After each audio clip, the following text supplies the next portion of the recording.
Hello students, welcome to my channel. तो आज की इस वीडियो से हम शुरू कर रहे हैं आपके बीए थर्ड ईयर के 6 सेमेस्टर के सोशियोलॉजी यानी समाजशास्त्र के पेपर 1 की क्लास।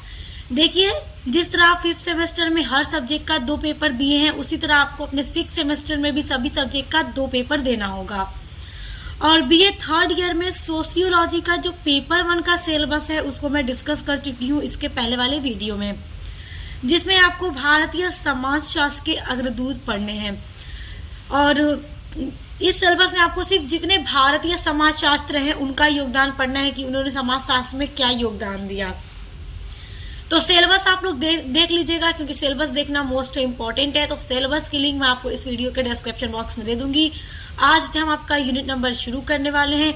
तो देखिए, यूनिट नंबर 1 जो आपका है उसमें आपको पढ़ना है जीएस घुरिये के बारे में, जो कि भारतीय समाजशास्त्र के पिता हैं, जिन्होंने समाजशास्त्र को भारत में फैलाया है, उनके बारे में पढ़ना है हमें।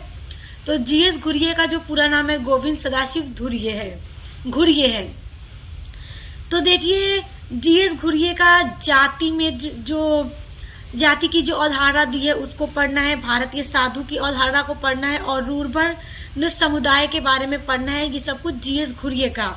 उसके बाद एक और समाजशास्त्री है जिसको आपको यूनिट नंबर 1 के अंतर्गत ही पढ़ना है, डीएन मजूमदार का।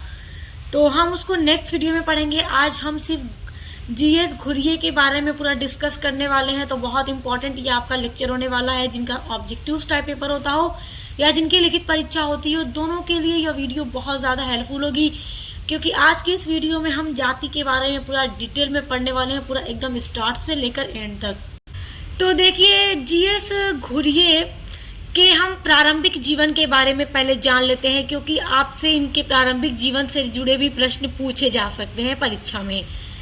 तो देखिए, पहले हम इनके प्रारंभिक जीवन को देखेंगे। उसके बाद इन्होंने जो जाति पर अवधारणा दी है, जो इन्होंने विशेषताएं बताई है जाति की, उन पर डिस्कस होगा। तो इनका जो जन्म हुआ था वो 12 दिसंबर 1893 ईस्वी को कहाँ पर हुआ था? देखिए, भारत के पश्चिमी तट पर स्थित मालवा क्षेत्र, जो कि महाराष्ट्र में स्थित है, वहीं पर जीएस घुरिये का जन्म हुआ था। और इनकी जो जाति थी वो ब्राह्मण थी। और आपको पता है कि पहले जाति से पहले वर्ण व्यवस्था चलती थी, वहीं से जाति बनी। तो हम ये सारी चीजें आगे डिस्कस करने वाले हैं। तो इनकी जो जाति थी वो ब्राह्मण थी, और वर्ण व्यवस्था में जो ब्राह्मण कास्ट थी ये सबसे ऊंची थी। ब्राह्मण के बाद क्षत्रिय, फिर वैश्य, फिर सबसे जो निम्न जाति थी वो शूद्र थी।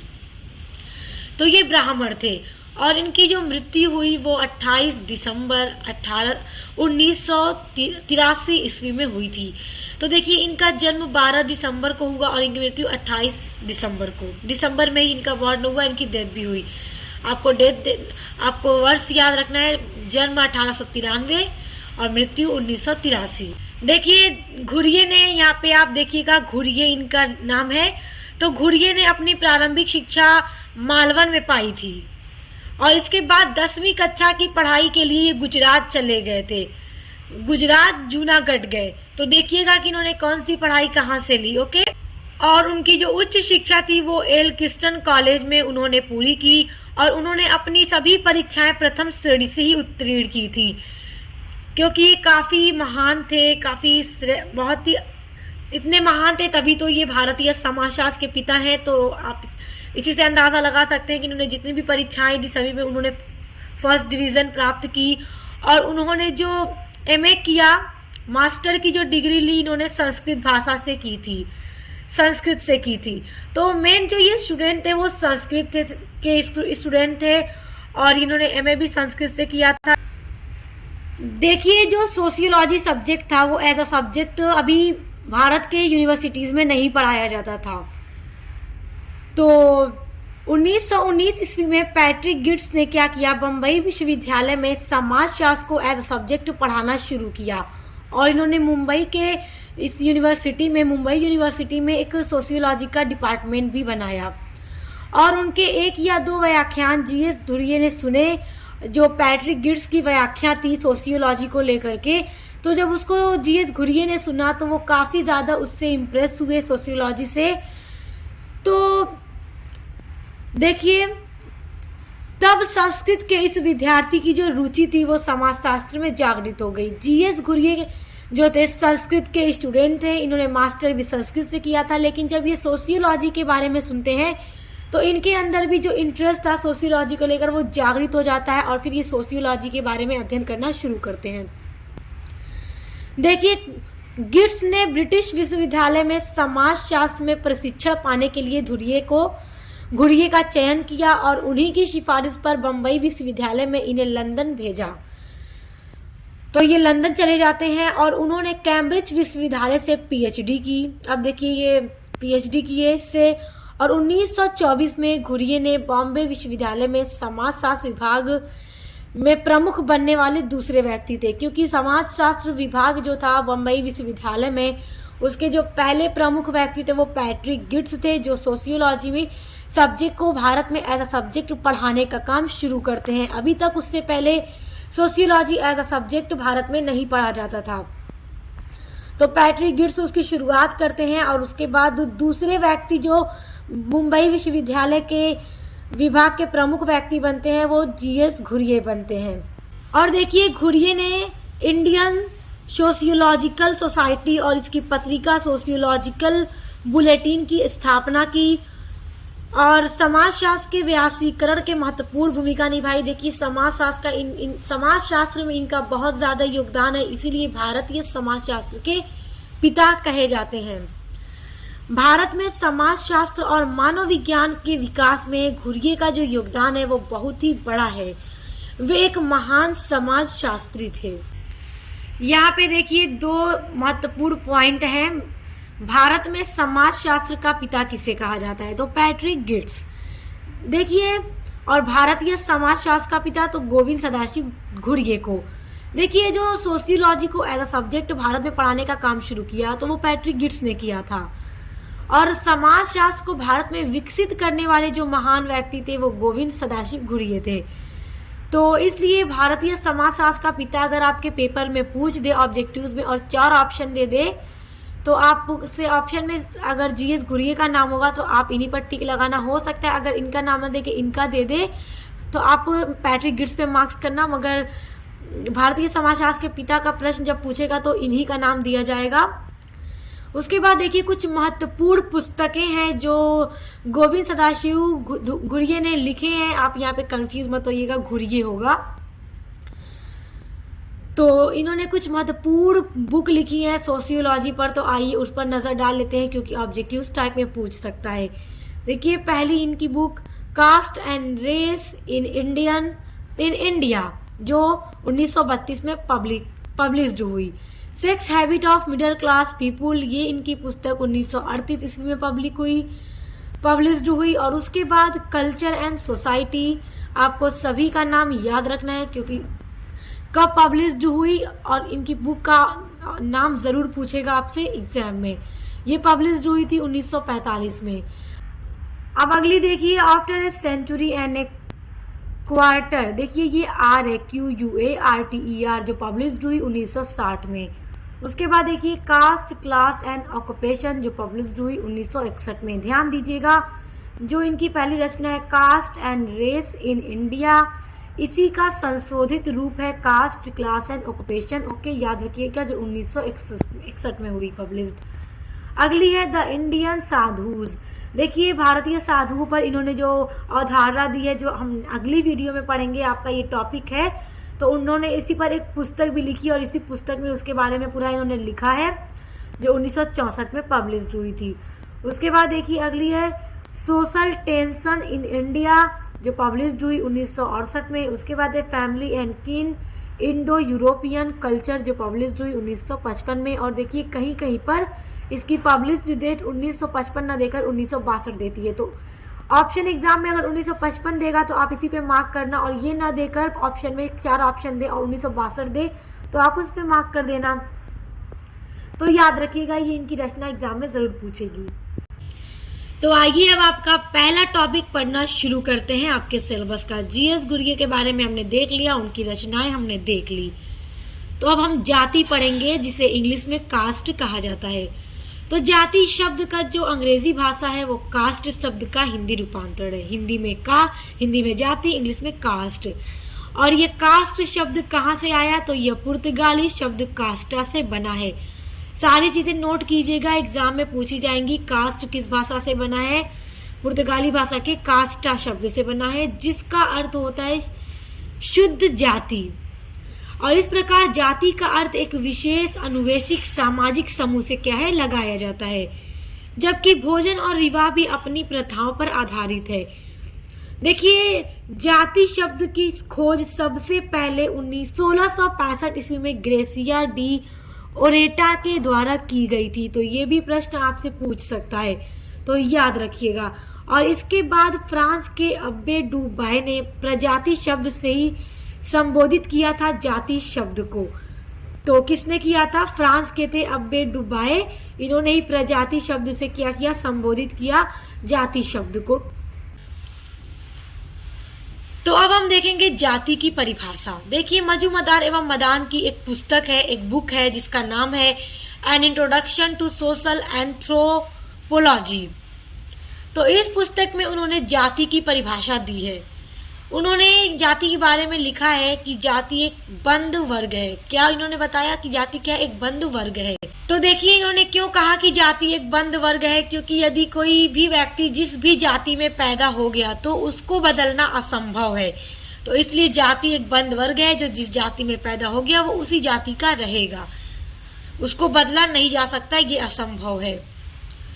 अब देखिए, दूसरी परिभाषा है कूले के अनुसार। अब ये क्या लिखते हैं, देखिए ये लिखते हैं कि जब एक वर्ग पूर्णतः आनुवंशिकता पर आधारित होता है तो हम उसे जाति कहते हैं। ओके, पूरी तरह से किस पर पूरी तरह से आनुवंशिकता पर जब आधारित हो एक कोई भी वर्ग, तो हम उसे जाति कहेंगे। और समाज में निम्न प्रकार की जातियां देखने को मिलती है, एक दो प्रकार की नहीं, हजारों प्रकार की जाति देखने को मिलती है। अब देखिए, गोविंद सदाशिव घुरिये जो है, ध्यान दीजिएगा, जीएस घुरिये ने जाति की तो बहुत अवधारणा दी है और उन्होंने जाति की विशेषताएं भी बताई है। तो देखिए, उन्होंने जाति व्यवस्था पर अपने महत्वपूर्ण विचार प्रकट किए हैं और उन्होंने अपनी बहुत ही फेमस बुक, घुरिये जी की एक बहुत ही फेमस बुक है कास्ट क्लास एंड ऑक्यूपेशन, जो पब्लिश हुई थी 1961 में। उन्होंने अपनी इस बुक में जाति के बारे में पूरा वर्णन किया है। जाति व्यवस्था के बारे में इनके जो भी विचार थे उन सभी को लिखा हुआ है। देखिए, जीएस घुरिये ने जाति व्यवस्था पर लेकर कोई फिक्स परिभाषा तो नहीं दी है, लेकिन उन्होंने जाति के बारे में 6 विशेषताएं जरूर बताई हैं कि जाति कैसी होती है। तो इन्होंने जाति की 6 विशेषताएं बताई हैं, लेकिन उस पर कोई एकदम फिक्स परिभाषा नहीं दी है। तो जो 6 विशेषताएं इन्होंने जाति व्यवस्था की बताई हैं, आइए उन पर नजर डालते हैं, क्योंकि ये आपको याद रखना है, क्योंकि इन्होंने जाति के ऊपर जो भी अध्ययन किया उसके बाद उन्होंने ये विशेषताएं जाति की बताई हैं। तो आपसे जब एग्जाम में प्रश्न आएगा जीएस घुरिये की जाति व्यवस्था को लेकर, तो आपको इनकी 6 विशेषताएं जरूर लिखना होगा। तो देखिए, पहली विशेषता इन्होंने बताई समाज का खंडनात्मक विभाजन। देखिए, इस विशेषता से क्या तात्पर्य है, इन्होंने ये विशेषता जो बताई, इसे कहने का ये मतलब है कि भारतीय समाज में एक तरह की जाति हमें नहीं देखने को मिलती, अनेकों प्रकार की जातियां देखने को मिलती हैं।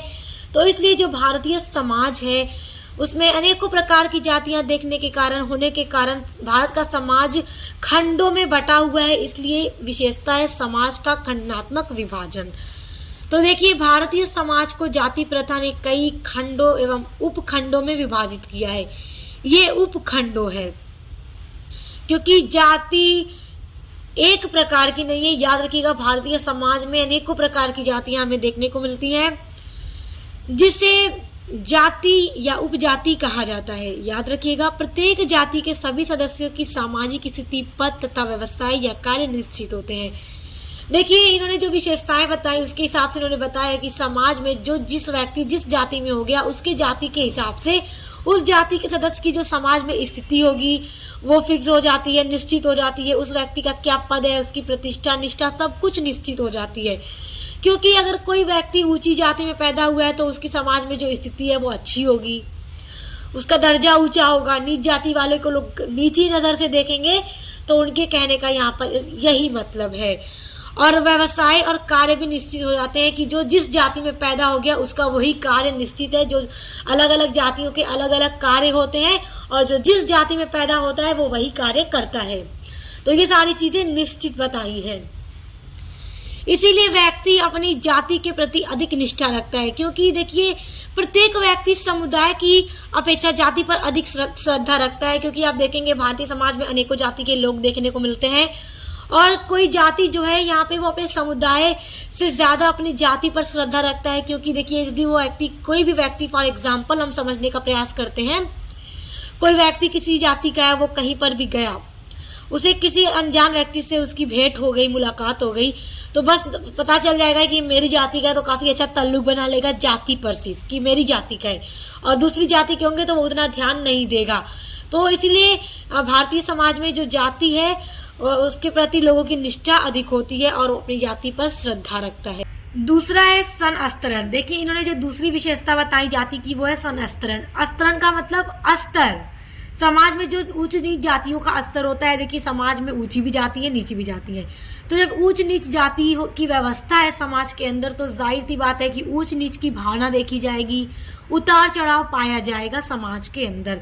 और इस तरह का हम देखते भी हैं, क्योंकि ऊंची जाति वाले अपने आप को ऊंचा समझते हैं और नीच जाति वाले को कुछ नहीं समझते और उनमें टच नहीं हो सकते, उनके घर का खाना नहीं खा सकते, उनके साथ बैठना उठना पसंद नहीं करते। कुछ इस तरह की ऊंच नीच की भावना हमें देखने को मिलती है।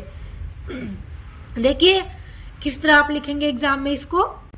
समाज में जाति व्यवस्था के कारण ऊंच नीच का उतार चढ़ाव भी पाया जाता है, जो अभी मैं आपको अच्छे से समझा चुकी हूँ। बस आप देख लीजिए लिखना आपको किस तरह से है। इस सनअस्तरण में सर्वोच्च स्थिति ब्राह्मणों की होती है। अच्छा देखिए, जाति से पहले वर्ण व्यवस्था थी, जो आप वैदिक काल में पढ़ चुके हैं, जो भी हिस्ट्री पढ़े होंगे स्टूडेंट्स वो पढ़ चुके होंगे, मैंने उनको पढ़ाया भी है। वर्ण व्यवस्था थी, व्यवस्था में 4 प्रकार की जातियां थी। सबसे ऊंची ब्राह्मण थी, फिर क्षत्रिय, वैश्य, शूद्र, और शूद्र वाले सबसे निम्न थे, मतलब उनकी समाज में स्थिति सबसे बुरी थी, और ब्राह्मण की सबसे ऊंची, और इनको अधिक अधिकार भी प्राप्त थे धर्म को लेकर या फिर समाज में किसी भी चीज को लेकर ब्राह्मणों का अधिकार अधिक होता था। और निम्नतम स्थिति शूद्रों की होती थी। व्यक्ति जिस जाति में जन्म ले ले वही उसकी स्थिति हो जाती है। अगर वो अच्छी जाति में जन्म ले लिया तो उसकी स्थिति अच्छी हो गई, नीच जाति में जन्म ले लिया, निम्न जाति में जन्म ले लिया तो उसकी स्थिति निम्न हो गई समाज में, और इससे परिवर्तन करना असंभव होता है। तो इसीलिए जाति बंद वर्ग है जिसको बदला नहीं जा सकता, इसका परिवर्तन करना असंभव होता है। अब देखिए तीसरी विशेषता इन्होंने बताई है भोजन तथा सामाजिक सहवास पर प्रतिबंध। देखिए जाति व्यवस्था के अंतर्गत इस प्रकार का भी प्रतिबंध पाया जाता है कि जैसे भोजन वगैरह नहीं खाएंगे अपने से नीच जाति का, इस तरह का भी बताया इन्होंने अध्ययन करके। हिंदू समाज में एक व्यक्ति को अपनी जाति के सदस्यों द्वारा ही बनाया गया भोजन करने की अनुमति है।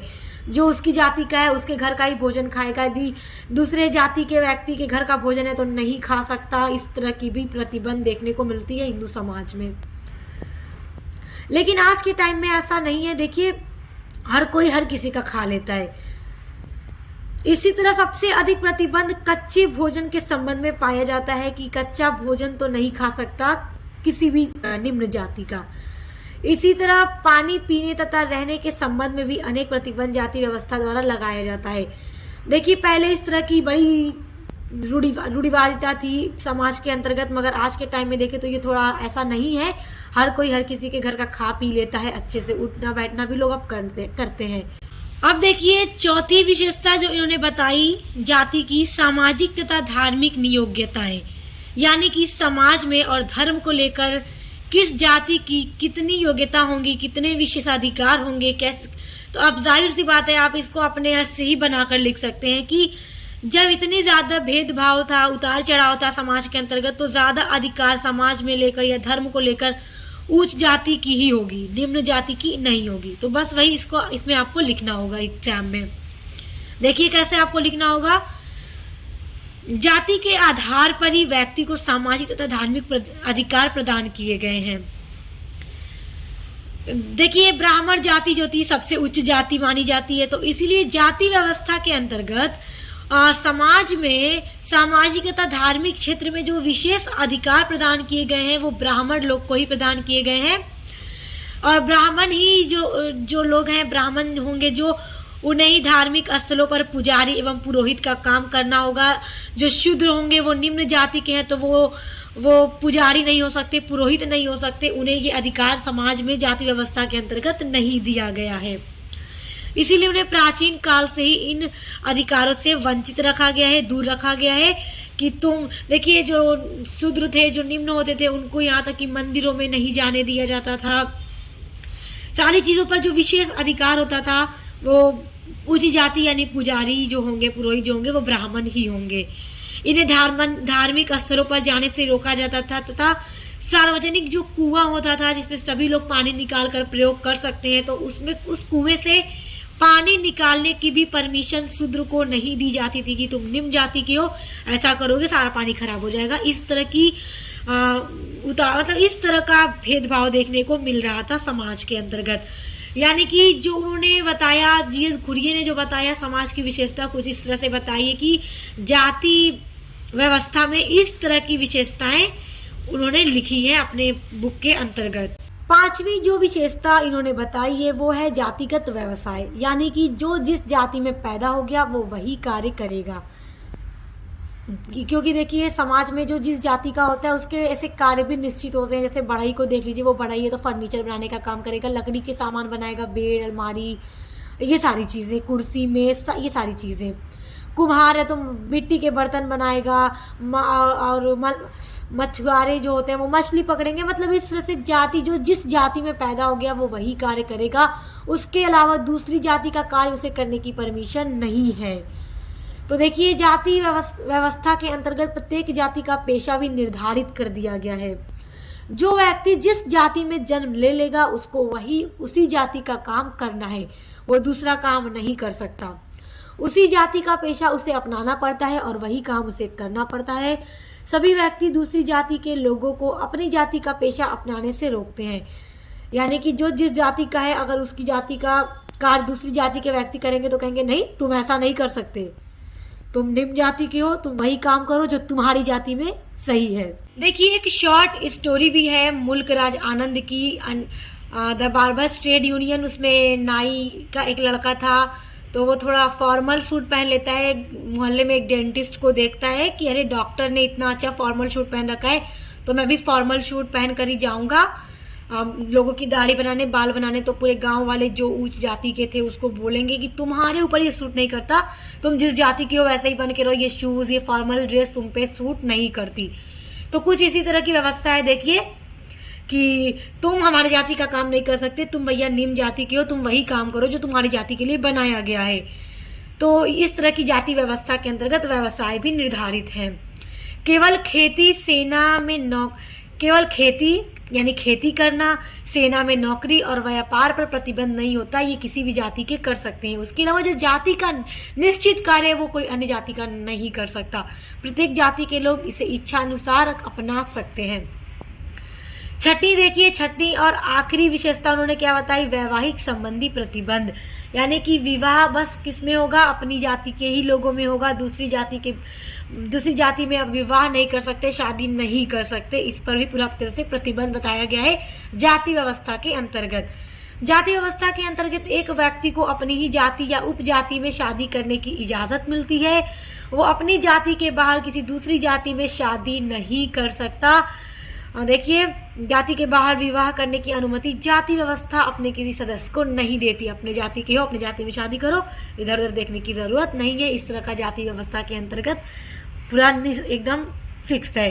तो इन्होंने ये जो विशेषताएं बताई हैं, आई होप आप बहुत अच्छे से समझ गए होंगे। और इस वीडियो पसंद आती है और आपको समझ में आ जाता है तो प्लीज़ वीडियो को ज़्यादा से ज़्यादा शेयर किया करो और लाइक करना बिल्कुल ना भूला करें, क्योंकि जब आप लोग लाइक करते हैं तो इससे मुझे पता चल जाता है कि आप लोगों को वीडियो पसंद आ गया और आप लोग अच्छे से समझ चुके हैं अपने टॉपिक को।